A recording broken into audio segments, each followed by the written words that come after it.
You're listening to Gift Biz Unwrapped, episode 162. We sell something to someone every day, even if it's just ourselves. Attention gifters, bakers, crafters, and makers. Pursuing your dream can be fun.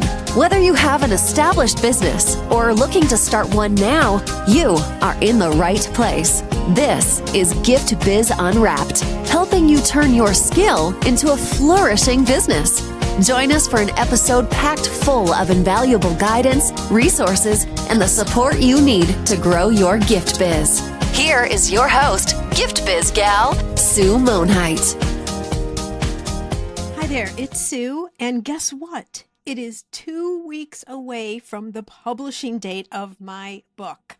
I am so excited to present to you Maker to Master in just a couple of weeks. And if you haven't taken advantage of this opportunity already, I want to remind you all that you have a chance to get my book for free. No gimmicks, no nothing, truly for free. If you're interested in being on the list to find out how you can do that, go over to giftbizunwrapped.com/free book. Now, let's get on to the show. Today, I have the pleasure of introducing you to Bob Hurley of Hurley 45. Bob's company helps businesses grow their sales through major retailers. Do you have a vision of seeing your product on the shelves in one of the big brand stores? Maybe even a box store. Bob finds that many people want to jump in without truly understanding the intricacies that they will encounter. By nature of their size, large organizations that you might want to be in have a lot of requirements: financial, logistics, testing, vendor contracts, pricing, supply chain management, private label initiatives, replenishment are just a few. Oh my gosh, and I'm already exhausted reading that list. It's important to have that dream of selling big, but not without the adequate preparation. Bob advises that you should have a strategic plan for growth, not an impulsive plan for growth. I know we are all going to learn so much in talking with Bob. Thank you so much for being here today. Thank you, Sue. I'm excited about this. So I do kind of a crazy intro, as you know. For us to get to know you in a little bit of a different way, I'd like you to describe yourself through a motivational candle. So if you were to tell me a color and a quote that would describe you as a motivational candle, what would it look like? It's so funny that this is your first question, because just an hour and a half ago, I was consulting with a candle company in Dallas. No way. We were talking fragrances and vessels and all sorts of stuff. It was really interesting. Oh my gosh, that's so funny. But I think, and I've got this quote hanging in my bathroom wall, and it's by Shakespeare, and it says, "To thine own self be true." And I think that that is such a personal quote that reflects to the world of who you are. And if you can live it and portray it through your actions and deeds, then you truly are your own motivational candle. I would see this as kind of maybe an ivory type candle with some sort of sculpting to it and a rich, deep fragrance like mahogany or sagewood or smoke, or just something really earthy and nothing pretentious. That would be a candle I would want there, Bob. That's good. I like that. And your quote, "To thine own self be true." I think a lot of people these days are getting themselves all confused because of what we're seeing on social media. Everyone's presenting that their life and their business is all perfect and they've got everything together. Right. And when you dig down, you see that that's so far from the truth. So just to be genuine and be, like you said, to thine own self be true, gives you some sanity that not everyone's perfect. It's just be truthful. Be who you are. Exactly. And enjoy the fun of the ups and downs and twists and turns that life takes you. Yeah, it can be hard when you're in the middle of it. I think it's a perspective, though. Exactly. Well, you and I have known each other, I don't know, when did we meet? 5 years ago? Something like that? Maybe more? I really don't even remember. But I don't know that I know your whole backstory. So bring me and the guests up to speed and tell me also something I don't know, something fun, Bob. Well, the fun part is I just took a beekeeping school class 2 weeks ago in Central Texas. So I'm wanting to learn how to start my own beehives. I have no idea why, but it just sounds like it's good for the planet, good for everybody involved, and it's almost relaxing. It's that one thing where you can unplug and just do. So do you have one of those suits yet that I see on TV? Not yet, although I have suited up and I did not get stung. So I'm batting 100 right now. Oh boy, this is going to be a conversation we are going to continue. I got to see how this goes. Oh my gosh. All right, so let's talk about your business too. How did all this come about, Hurley 45? I started right out of high school in retail, as most everyone does. I started with Sears back in the early 80s, and that was back when Sears had the slogan, satisfaction guaranteed or your money back. And they had tremendous, wonderful people working there. Customer service was job one. One of my favorite quotes that was hanging in the buying office that I worked in was, at Sears, we sell something to someone every day, even if it's just ourselves. And I've carried that with me for 30 plus years now. And we're all in sales. Sometimes we sell products, sometimes we just sell who we are. And I think that kind of goes back to my quote, thine own self be true. At Sears, I started as a district buyer or replenisher.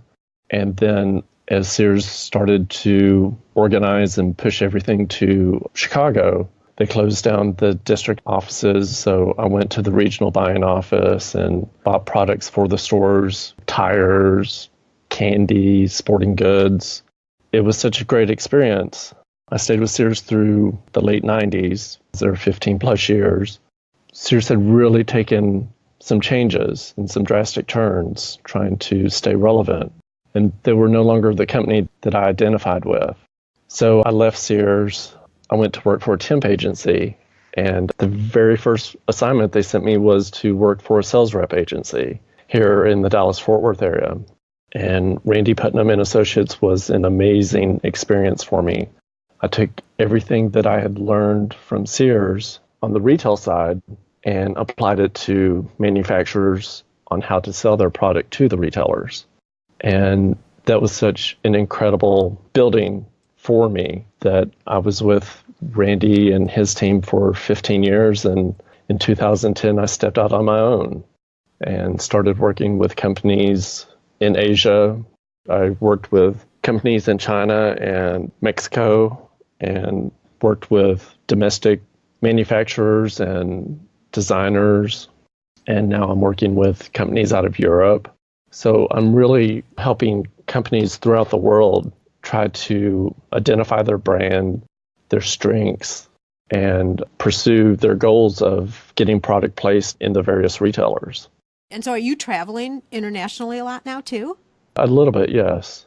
But you can do so much with Skype that we're on right now while we're recording. You can do so much. Exactly, yes. Technology has made this industry so much more efficient. Completely, because you don't have to spend a day or two getting somewhere to see somebody every time you want to talk with them. Yes, and you no longer have to fax orders. Oh my gosh, the fax. Yeah. Oh my gosh, crazy. Well, I love the fact that you've worked both sides because you really can understand and be sympathetic from a retail end. Because also some of our listeners have shops. They have gift shops and they're looking to place products. So they're buying. Yes. But the real conversation that I want to do today is people who are making something who are interested in getting it into a shop, a larger store. Some of them might have their products shown in a couple of local boutique type shops, but not some of these bigger stores. Yes. And I do know from a little bit of experience, but mostly from talking to you and some of my past experience, it's a whole different ball game. So I think understanding the true picture of what that's all about, not everything, but overall, and how it's so different, I think will be really beneficial. And Gift Biz listeners, I want you to think about this as we're talking, because it might readjust your vision. If this is something that you're thinking about, you may then say, yes, this is exactly the way I want to go. Or you might say, you know what, hands off, not necessarily for me. I might want to put it on the side, investigate it later, or it's not really what I want to do. So that's the kind of resolution I want to get to with all of this conversation, Bob. Yes.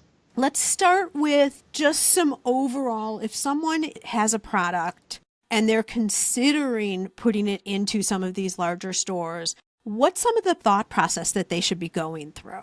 Well, the first thing you need to consider is how many stores does chain A or retailer A have? Suppose they have 150, 200 stores, and you're manufacturing candle for lack of other product, and you offer this candle in 3 different jars and 4 different colors with 3 different fragrances. In order to supply 200 stores, all of a sudden you're having to be able to manufacture within a reasonable amount of time. It could be 2,000 pieces that needs to be manufactured and shipped within 30, 60, 90 days. Okay, this is a good point, first of all. If you're still making your product yourself without going through a manufacturer, this is probably not a place where you can play yet, right? Right. You need a high volume manufacturer. Yes. When you're talking, you're using your example of 200 stores.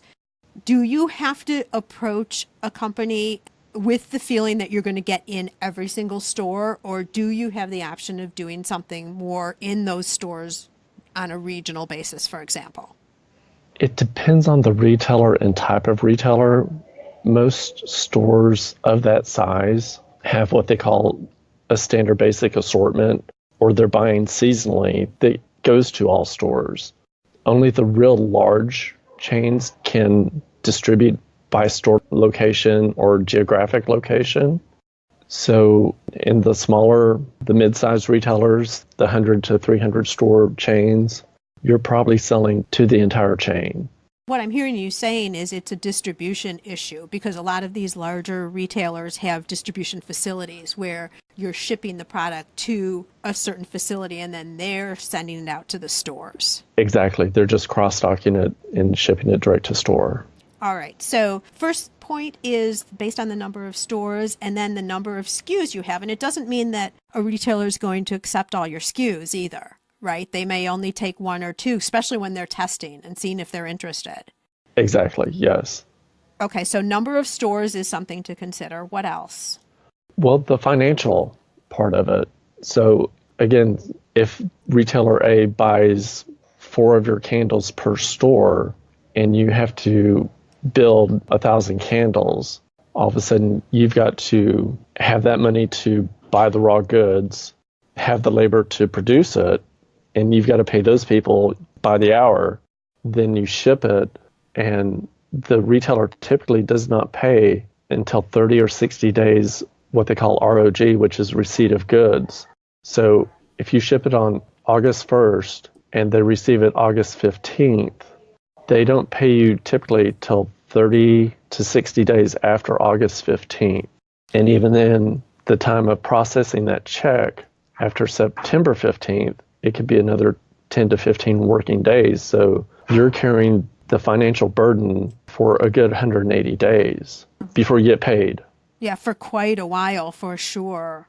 You're making it, and because they can't buy it unless it's already made. And I'm imagining, Bob, also you have to show that you have enough in stock.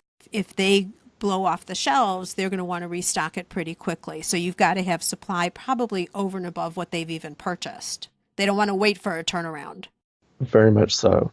And most everyone can acquire financing, but you have to get the right financing so not all your profit is taken up in finance charges.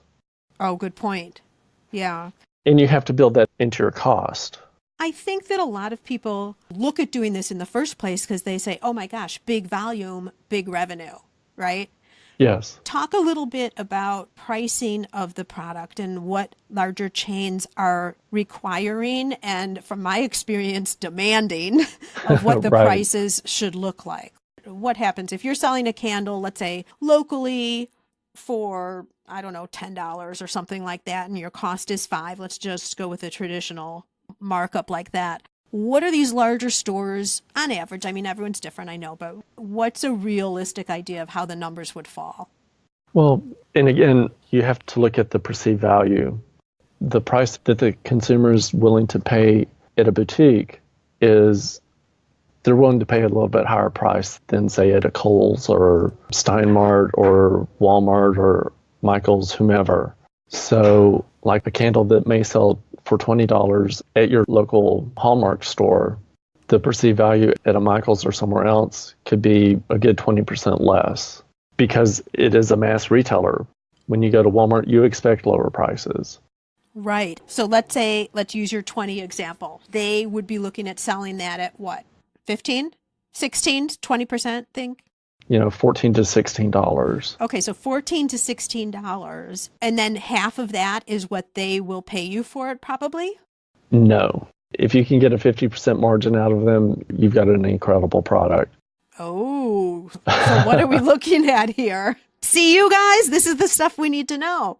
A lot of retailers are looking for minimum 55% margin, all the way up to, and don't scream when I say this, is 75 to 78% margin. Again, it depends on the product category.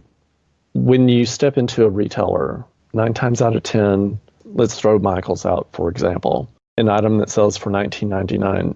Most everybody knows that Michael's has a 40% off coupon. So if that item's not on sale, that consumer is going to use that 40% off coupon. And boom, right there, they're paying $12 for it. Right. So if Michael's cost on that item was $10, then all of a sudden they're only making $2 per item.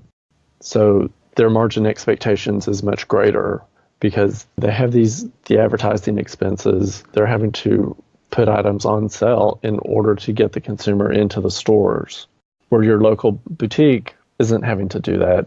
And if they are putting it on sale, they're marking off 20% and they're still making a decent margin. Right, because again, using this example, at a retailer, let's say a candle for $20, you've probably wholesaled it to them for 10. I'm just using general standards here, right? Exactly. And so you're not supplying as much, they're not buying as much or selling as much, but your margin on those could be so much greater than being in these big chain stores. So it's really something to think about. I'll turn that back around then, Bob. Why would anybody want to do that? We're going to hear Bob's answer after a brief word from our sponsor. This podcast is made possible thanks to the support of the Ribbon Print Company. Create custom ribbons right in your store or craft studio in seconds. Visit theribbonprintcompany.com for more information.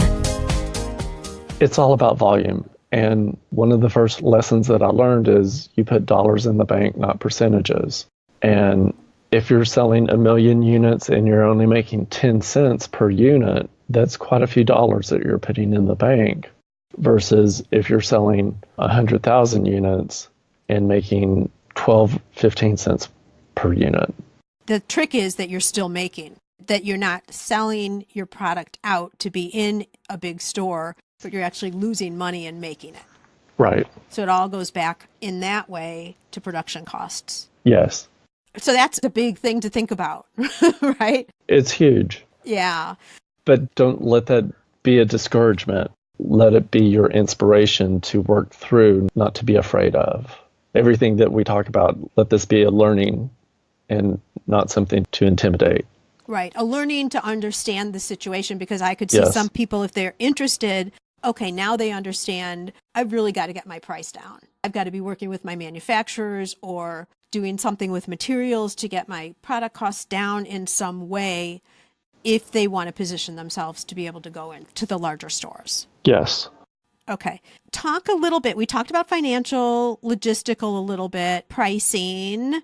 I don't want to get into some of these others too much, but let's talk about testing. If you go in, and I've been in some of those buying offices before, tell everybody that would be an interesting thing to talk through. Tell everybody what to expect. So if they have a candle, let's stick with that, one of my favorite products in the whole world, which is why we started the interview that way. And I really like your sandalwood candle. So someone has candles and they've listened to this and they've gotten their production costs down. They aren't making them out of their house anymore. They have somebody who is producing their original candle scent and form and all of that. So now they're looking at going into, let's go with Michael's. What are the steps that they take? How does it happen from, okay, I have this idea, I've heard this, I think I'm prepared because Bob told me what to do initially. What happens next?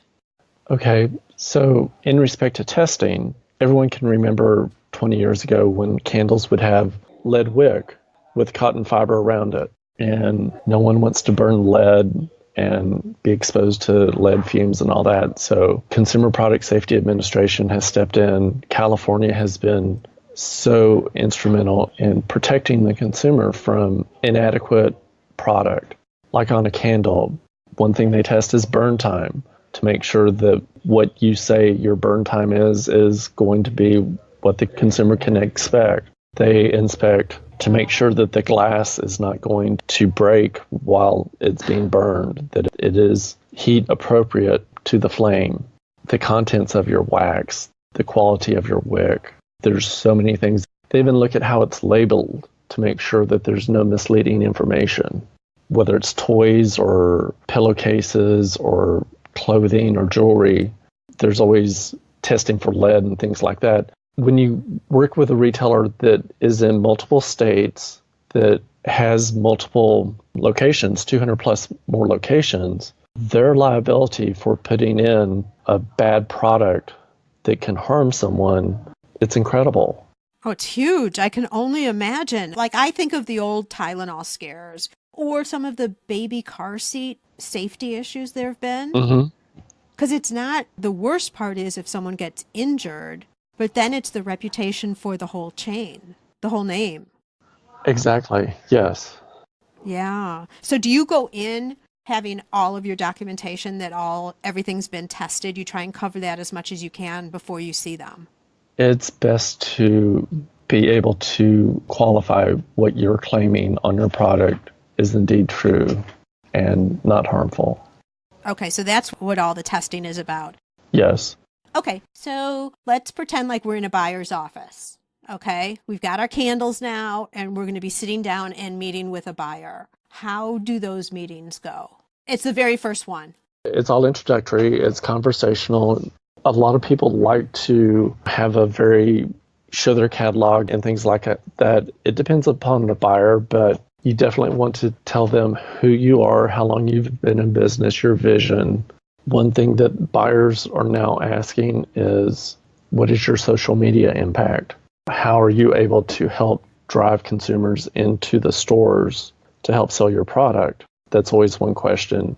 So you have to have a Facebook, Instagram, Pinterest, Etsy statement. And so they're going to want to know the number of followers, even though we all know that that doesn't necessarily mean anything, but they want to know. They do.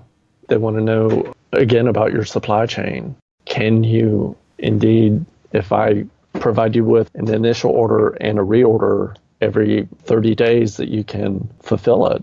They want to know about your design capabilities. Are you just a one-hit wonder, or are you constantly reworking and redesigning your product to stay relevant for the next season? Oh, yeah, because I'm sure they have a lot of people coming to them. And once you're an approved vendor, I'm sure that's a process of getting through all of that, reviewing the testing and everything. So they'd rather work with fewer people, I would think, that they can continue doing business with, bringing in new products, than replacing you because you didn't have an Easter line, let's say. Exactly. And it's all about that partnership. Everyone wants to have that vendor partner that they can go to and say, okay, here's the project for now. How can you enact it and roll it out? What about private labeling? Private labeling is becoming, so there can be a lack of product differentiation almost in the world of sourcing and visibility to product. The world almost seems flat. And what I mean by that is every retailer is watching Pinterest. So if you've got 200,000 followers on your Pinterest page, odds are the retailers are looking at what you're doing, as well as your competitors and everybody else. So manufacturers are looking at it. It has amazing visibility beyond what you're taking into consideration. So when I go on a sourcing trip, like to the Canton Fair in China, I can go from one showroom to the next, to the next, to the next, and see almost virtually the same product in every showroom. Everyone's following the same Pantone color trends. When Chevron hit 4 years ago, everyone had Chevron. So that's what I mean when the retail world can almost be flat when it comes to sourcing product, because when one rolls out with it, everyone has it. From the same vendor. Even multiple vendors. I mean, oh my goodness. Or because everyone's producing something similar because they know it's a hit. Yes, exactly. So what then about private label? Like if someone's making candles, let's say Michael branded a candle that was their own. And I think Michael's has a private ribbon brand, right? They have, I think, 6 different private labels, and Hobby Lobby has their own private label, and AC Moore. Is that something to get into as a designer? It is, although like when you go to the grocery store, you can buy Green Giant green beans and they're $1.49. You can buy the signature brand private label and it's $1.29. So in private label, there is a little bit of a less cost associated with it, unless of course it has the Neiman Marcus brand on it. But that's a whole other story there. Yeah, that's a whole different thing. But most every retailer does have a private label initiative. It's becoming so easy to source from overseas. And I'll take a product called Cricut. It's a die cutting machine that is used in the craft industry. A lot of our listeners know exactly what that is. So this is a perfect example. So all the retailers carry it and all the prices are pretty much controlled. You very seldom find it on sale less than a threshold price. But by a retailer being able to private label something, that gives them a product. It's the same product, but it's differentiated so that they can offer more promotions and drive the consumer specifically to that brand, to their own product. What is the attitude of American made then? I mean, you're doing so much overseas and obviously the cost coming in, at least now you can get things made so much less expensively. What's the value of it being American made? What are the larger companies feeling about that? So Walmart 4 years ago had, and they still push American made product. I would like to ask your audience to think to themselves, okay, what value does American made mean to me in their own purchasing? Do they typically seek out made in America versus made anywhere else? And I would have to say 9 times out of 10, it's more of an afterthought, and it's probably driven more towards a more expensive type brand, possibly automotive, things of that type of investment. As far as, like, again, a candle, I don't think many people will turn over to the bottom of the candle and say, oh, that's made in Vietnam, I'm not going to buy it. If they're in a larger store, probably. Right. If you're in a craft show, you are. But that's a whole different thing because then you're actually talking to the creator of those products. Exactly. Yes. You almost can look at products sold in the larger stores, the big volume play, as a totally different product than ones that are made through artisans, still handmade or even handmade, but through a manufacturer or something. Very much so, definitely. I think that's an important differentiator here. Yes. I would have to say that there is a made in China fatigue, and it kind of goes back to an example that I was painting earlier, that so much of the product made in China all has the same look. The chevrons, for example, everything out of China was so heavy in chevrons. I do see retailers looking for a more global view. And when you look at successes like World Market, you can find a more varied approach to product. And you see product out of Europe, in other countries beyond just China that allowed the consumer to be more expressive in their purchases. Oh, interesting. Yeah. I wonder if they'll change around. Right. It'll be interesting to see, I think. You and I met at the Craft and Hobby show. Mm-hmm. I think that was the first show we saw each other at. Yes. When you're going to shows, what are you doing there? What are you doing there, Bob? And let me explain for the listener. So Craft and Hobby Show will have a number of people showing, obviously, in our genre, crafts, exactly what it says. But so there'll be small, medium, and large vendors there. And a lot of these larger stores are coming. And local manufacturers and vendors and international. And international, you're right. Yeah. So I go back to my question. What are you doing there? I work with, at any given show, I'm probably working with anywhere from 4 to probably 10 different manufacturers at those shows. Are they at their shows as an exhibitor? As an exhibitor. Got it. Okay. And I'm helping them sell their product to the retailers. I have buyer's appointments scheduled with various booths with the various retailers that their product pertains to. But I'm also looking at trend and new items and energy levels and kind of the pulse of the industries. Oh, that's interesting. I was at the Chicago Houseware Show 2 weeks ago. And you didn't come say hi? I know, it was so cold though. Oh, that is not an excuse. I'll forgive you this time.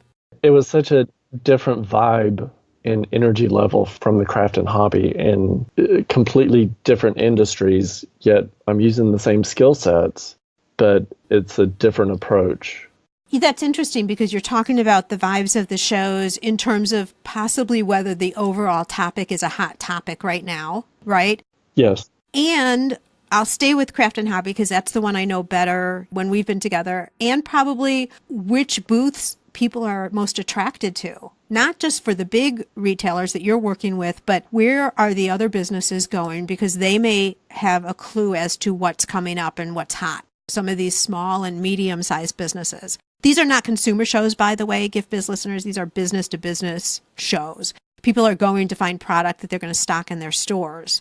So that's interesting. I didn't think about that. It's a really good place to learn if you're going to a show, either as an exhibitor or an attendee, is what looks to be the biggest attractions in the exhibit area. Right. Like Craft and Hobby Show, as you've witnessed for the past 15 years, paper crafting has been the driving force behind it. Started with scrapbooking into card making and mixed media. And now you're starting to see the mixed media element take over, where wood surfaces and painting and embellishment. In your ribbon business, how ribbon's being used not just to adorn packaging or for clothing, but it's being used on pictures and in mixed media applications, and it's being driven through Pinterest and Etsy. You've got these independents just putting it all out there. Right, reinforcing. Yes. That is interesting. And you're right. I have seen a big difference with the paper. So stationery show, same thing. Very much so. Things are changing. But I have to say my most favorite show was the Fancy Food Show. Oh, yeah. Are you coming to Chicago? Are you coming back to Chicago, Bob? That's next. Oh, gosh. And do you have clients to be at the fancy food shows? Yes. So one point that I wanted to talk to your listeners about is retail is an ever-changing ebb and flow environment. What made sense 20 years ago, I mean, my goodness, Toys R Us was the leader in toys 20 years ago, and look at them now. Yeah. There's so many other ways to sell your product to get you ready to get into these small to mid-sized chains that will lead you to the larger chains. If I heard it once, I heard it probably 20 times at the past 3 shows that I've been at, and that's the Craft and Hobby Show, the NAMTA, the National Art Materials Show, and Houseware Show, is people are using Facebook to sell their product, to build their following, to drive their brand, as well as Instagram and all that. So all those will help you refine your retail skills that will push you into developing better sourcing and supply chain management. They will push you into controlling your finances and being able to plan for larger production runs going forward. So by all means, please take advantage of, you almost have to have a strategy for every retail segment.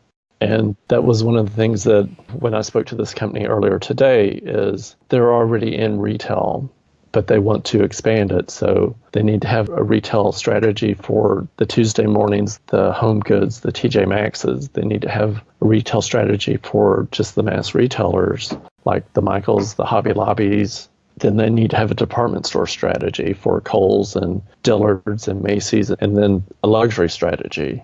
And so the strategy is positioning of the product and pricing, I'm assuming?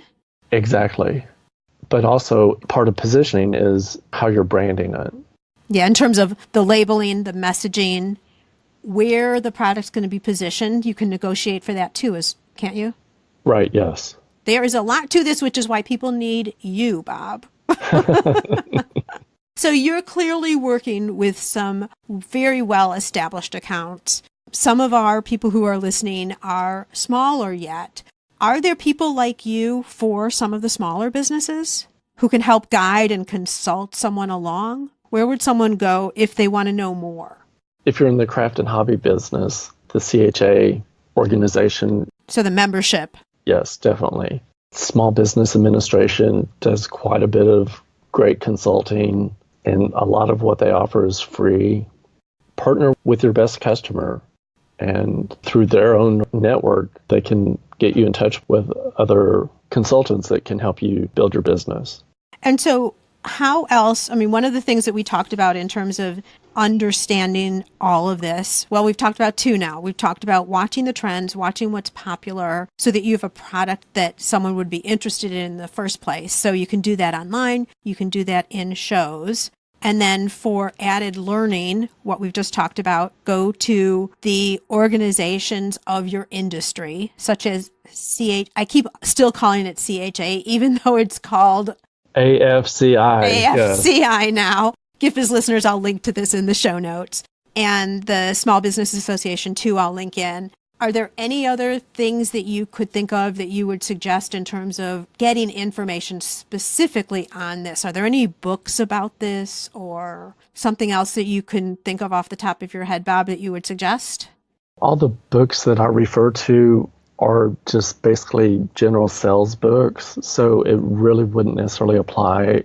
I would have to say that there's got to be some books out there. If not, then I need to get busy with my pen and pencil and putting something down. Yeah, you do. There may be something open right there for you. Right. Well, you would deserve that because you've given us so much great information. That way, if that was the idea that was founded here, that would be really good. Yes. How about that? Now, Bob, I would like to offer you to dare to dream. I'd like to present you with a virtual gift. It might even be a candle, I don't know. But it's a magical box containing unlimited possibilities for your future. So this is your dream or your goal of almost unreachable heights that you would wish to obtain. Please accept this gift and open it in our presence. What is inside your box? So this is one of my most favorite questions that you could ask of me. Being in sales and consulting, I tend to think of myself as a dreamer, and I help companies on a regular basis enhance or brainstorm on new products and ideas and things. My goal would be to create my own brand. Oh, wow. My own product line and get it out to the retailers and do something that's unique and something that's not just a Me Too, not another Chevron to throw out. I've always been in product development. I feel that this is the next stage in my progression. I was not expecting this, Bob, but I love it. I love it. Do you have some thoughts already? We're obviously not going to ask you what they are, but are you is your mind going? It's going. I've brought on 2 people that are going to help me, and you met them at the Craft and Hobby Show. Right. So there's an ulterior plan here. Yes, this has been a plan. Again, it's strategic. It's something that it's definitely a goal, and we've got our metrics and everything to make sure it all happens, and where there's a plan, there's a way. Does it have anything to do with bees? Kind of in a way. Oh, honey. Yep, we're looking at some natural product. Yes. Oh, that's got my mind spinning now. That is so exciting, Bob. I loved hearing that. And really, with your experience of knowing both sides of this business and what it entails to actually create and manufacture and then be able to sell product in mass, you've got all the knowledge behind you. I sure hope so. Well, thank you so much. Very exciting. Very, very exciting. Well, behalf on myself and the listeners, we wish you so much luck with that. And we're going to be following you all about that. That's for sure. I've truly enjoyed this, Sue. This has been probably the highlight of the year for me. So thank you so much for including me on this. You are so sweet. Thank you. Well, I was thrilled. We talked about doing this back in January when we were talking about the show, because I've been mentioning, a lot of people have asked about wholesale and getting into these larger chains. And I knew exactly who would have the goods, and you have delivered them here today, Bob. So thank you so, so much for joining me. It is my pleasure completely. Have a good day. You too. Well, this was definitely a treat, hearing everything from Bob about how to expand our products into an entirely different arena, if we so choose. It's also your lucky day, because I'm going to give you a little peek into next week's show, and it is going to be entirely different than what you would have expected in the past. As I've been talking about for a while now, my book is coming out in just a couple of weeks. And next week's show, I'm going to read from that book. I'm going to give you the introduction and then a couple of chapters from the book. I cannot wait to share it with you. And that's all up next week on Gift Biz Unwrapped. I'll see you there. This episode is all wrapped up, but fortunately, your Gift Biz journey continues. Are you eager to learn more? Our Gift Biz Gal has a free download just for you. Head over to giftbizunwrapped.com/12 steps to get your copy of the 12 steps to starting a profitable gift biz. Don't delay. Head over to giftbizunwrapped.com/12 steps today. And until next time, happy business crafting.